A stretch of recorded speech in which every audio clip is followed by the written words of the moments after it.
Hello student, my name is Manish. आज मैं describe करने वाला हूँ CG open school April assignment solution class 12th subject biology जीव विज्ञान का अप्रैल मंथ का असाइनमेंट सॉल्यूशन लेकर आया हूँ।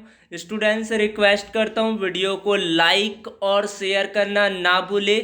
जो स्टूडेंट न्यू है, नए हैं, चैनल को सब्सक्राइब कर ले, बेल नोटिफिकेशन आइकॉन को भी प्रेस कर दीजिए। स्टूडेंट इसके पीडीएफ को blogger.com पर जाकर डाउनलोड करें। ब्लॉगर का लिंक मैंने डिस्क्रिप्शन पर अपडेट किया है, थोड़ा सा वेट कर लीजिए। अगर अपडेट नहीं हुआ है तो बहुत जल्द आपको अपडेट कर दिया जाएगा। स्टूडेंट इसके सारे क्वेश्चन मैंने सॉल्व कर दिए। आपको इसके पीडीएफ को ब्लॉगर से डाउनलोड करना हो कर सकते हो, और आपको एक्सप्लेन करने वाला हूँ सारे क्वेश्चन को, तो आप लोग वीडियो को टिल एंड तक के वॉच कीजिए। Thank you. प्रश्न क्रमांक 1 है, निम्नलिखित पर संक्षिप्त टिप्पणी लिखिए। आपको 2 पर टिप्पणी दिया था। प्रकाश कालिता क्या होता है और वसंतीकरण क्या होता है। प्रकाश कालिता प्रतिदिन पर पड़ने वाले प्रकाश की अवधि के पौधे के पुष्पन तथा वृद्धि की प्रतिक्रिया को प्रकाश कालिता कहते हैं। अल्प प्रतिदीप्ति काली पौधे होते हैं, दीर्घ प्रतिदीप्ति काली पौधे होते हैं और दिवस निरपेक्ष पौधे होते हैं। दिन के नियत प्रकाश के अपेक्षा कम समय तक प्रकाश देने पर कुछ पौधे पुष्प उत्पन्न करते हैं, उनको अल्प प्रदीप्ति काली पौधे कहते हैं। दीर्घ प्रतिदीप्ति काली पौधे क्या होते हैं? ये पौधे तब पुष्प उत्पन्न करते हैं जब दिन के नियत प्रकाश की अपेक्षा उन्हें अधिक प्रकाश दिया जाता है। इसके उदाहरण है आपका गुलमोहर, मूली, पालक। दीर्घ प्रतिदीप्ति काली आपके पौधे हैं। दिवस निरपेक्ष पौधे क्या होते हैं? इन पौधों के पुष्पन पर दिन के नियत प्रकाश का कोई प्रभाव नहीं पड़ता। इसका अर्थ ये है कि सभी प्रकाश कालों में फूल उत्पन्न होते, जैसे कि आपका एग्जाम्पल है टमाटर, सूरजमुखी, खीरा। दिवस निरपेक्ष पौधे होते हैं। नेक्स्ट टॉपिक दिया था वसंतीकरण। वसंतीकरण क्या होता है? पौधों की वृद्धि तथा परिवर्धन पर तापमान का प्रभाव पड़ता है।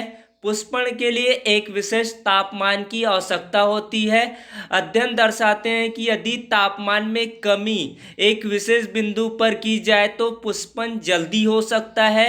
यदि गेहूं, चावल और कपास की कुछ किस्मों पर 1 डिग्री सेल्सियस से 10 डिग्री सेल्सियस तक के बीच का तापमान पौधों की वृद्धि के लिए प्रयोग में लाया गया तो जल्दी पुष्पन हो सकता है। यह विधि जो कम तापमान पर जल्दी पुष्पन के लिए प्रेरित करती है वसंतीकरण कहलाता है। प्रश्न क्रमांक 2 है स्टूडेंट, विकारों और प्रमुख लक्षणों को लिखिए। अब पहला है आपका डाउन सिंड्रोम या फिर मोगोलिज्म।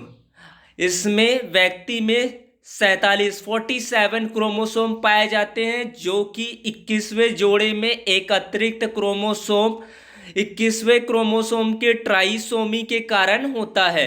यह परिणाम यह होता है कि वे मंदबुद्धि होते हैं, जीभ मोटी होती है, लटका मुंह होता है। इनका लक्षण आपका क्या होता है? डाउन सिंड्रोम का मंदबुद्धि होता है, जीभ मोटी होती है, लटका हुआ मुंह होता है।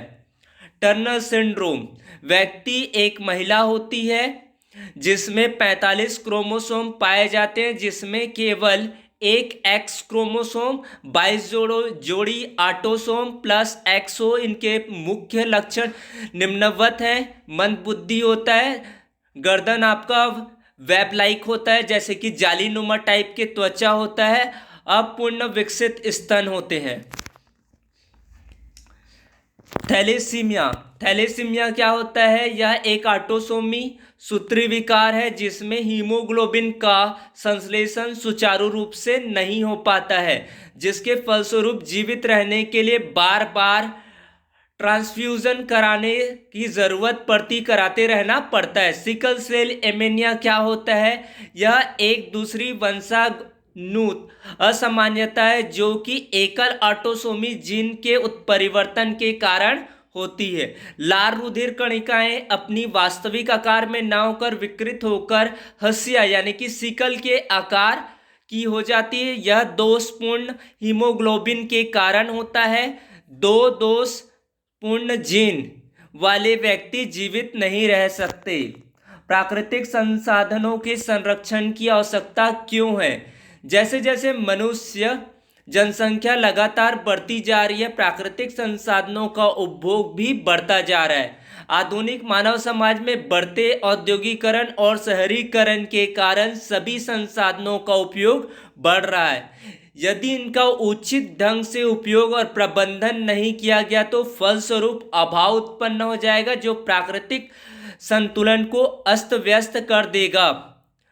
हम जानते हैं कि हमारी मूलभूत आवश्यकताओं की पूर्ति क्या है? प्रकृति करती है, लेकिन हम इसके संसाधनों के अति दोहन की प्रवृत्ति रखते हैं। यदि हम इसी प्रकार प्राकृतिक संसाधनों का उपयोग करते रहेंगे तो भविष्य में कोई भी संसाधन शेष नहीं रहेंगे। प्रकृति का संरक्षण अत्यंत आवश्यक है। जीवन को आधार प्रदान करने के लिए प्राकृतिक संतुलन बनाए रखना, विभिन्न प्रकार के जीवों के जैव विविधता का संरक्षण, बायोडायवर्सिटी, वर्तमान एवं भविष्य की पीढ़ियों के लिए संसाधन उपलब्ध कराना, मानव जीवन के अस्तित्व को सुनिश्चित करना। पेप्टिसाइड यानी कि पीड़कनाशी कीटनाशक किस प्रकार खाद्य श्रृंखला को प्रभावित करता है, स्पष्ट कीजिए। तो हमको पहले ये जानना है कि पीड़कनाशी यानी कि कीटनाशक क्या होते हैं। कि पीड़कनाशी वे पदार्थ होते हैं जो अनचाहे जीवों को मार देते हैं या उनकी रोकथाम में सहायता करते हैं। ये हानिकारक या अनचाहे जीवों, पौधों और मनुष्यों दोनों को नुकसान पहुंचा सकते हैं। पीड़कनाशी कई प्रकार के होते हैं, उन्हें विभिन्न श्रेणियों में बांटा जा सकता है। रोकथाम में सहायक होते हैं। कुछ प्रमुख पीड़कनाशी होते हैं आपका बैक्टीरिया नाशी, कवकनाशी, कीटनाशी, खरपतवारनाशी, कृंतकांतिनाशी और शाकनाशी। पीड़कनाशी का उपयोग बहुत पहले से होता आया है। आज से 2000 साल पहले आर्सेनिक और उसके यौगिक का प्रयोग कीटनाशकों के रूप में प्रयोग होता था। धीरे धीरे कीट और मच्छर डीडीटी के आदी हो गए, उन पर कोई असर दिखाई देना बंद हो गया। साथ ही यह भी पता चला कि डीडीटी मिट्टी में सालों साल बना रहता है और विघटित नहीं होता है। इस प्रकार यह खाद्य श्रृंखला में प्रवेश करके अन्य जीवों और मनुष्यों के लिए हानिकारक हो सकता है। मधुमेह, डायबिटीज के लक्षण क्या होते हैं? रोकथाम और उपचार। डायबिटीज को कैसे रोका जा सकता है? तो शरीर के भार पर नियंत्रण रखें, यानी कि मोटापा कम करें। नियमित और नियंत्रित आहार करें। भोजन में अधिक शर्करा और अधिक कार्बोहाइड्रेट ना हो। यदि आवश्यक हो तो भोजन से पहले इंसुलिन यानी कि इंजेक्शन सिर्फ चिकित्सक के परामर्श यानी कि डॉक्टर के सलाह से ले। हृदय धमनी रोग क्या होते हैं? रोकथाम और उपचार देखते हैं। अति भारता पर नियंत्रित रखें, यानी कि मोटापा पर। कम संतृप्त वसा युक्त आहार से कोलेस्ट्रॉल का निर्माण रुक जाता है। अच्छी आहार प्रकृति विकसित करे, खाने पीने की अच्छी आदत डाले और चरम स्थितियों में उपमार्ग शल्य क्रिया बाईपास सर्जरी की जा सकती है। तो इस तरह से आप पॉइंट बना के सारे आंसर को लिख सकते हैं और इसके पीडीएफ को आप blogger.com पर जाकर डाउनलोड करें। आप इजी रूप से इसको डाउनलोड कर सकते हैं, कोई डिफिकल्टीज नहीं होगी। अगर कोई प्रॉब्लम होता है तो कमेंट बॉक्स के थ्रू बता सकते हैं। Thanks for watching video, please subscribe here. Thank you, have a nice day. Wear a mask, face mask का प्रयोग करें और सैनिटाइजर का प्रयोग करें, क्योंकि कोरोना का स्थिति लगातार बढ़ते जा रहे। Thank you.